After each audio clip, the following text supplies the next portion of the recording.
Do you think Doug Peterson goes back to Carson Wentz or stays with Jalen Hurts? I honestly don't know. But the ramifications of let's say the Eagles decide to stick with Carson Wentz. He says, you know what? Carson's my guy. We're paying him $128 million, $25 million guaranteed next year. I'm going to give Carson one more chance.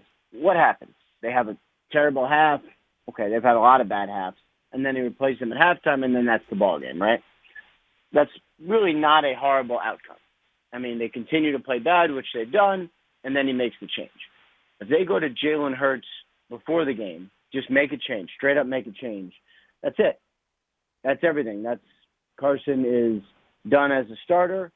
He is done with Philly, even though he is $60 million worth of dead money on the hook for the next year. So they basically cannot cut him this offseason because they would have to do a $60 million cap hit in a year where the cap is already probably going to be $175 million.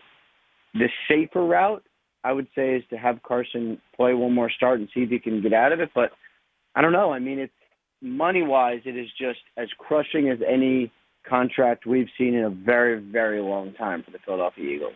Interesting. So you don't think that they can start Jalen Hurts the rest of the season and have an open quarterback competition next year between Wentz and Hurts? They could. They definitely could. But what they can't do is start Jalen Hurts, and then cut Carson. Cannot do that. It's just too punitive.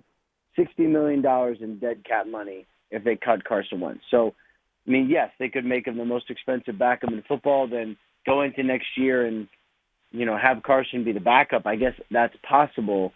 It's not what you want, but I guess none of this is what you want. So, the East is still in play.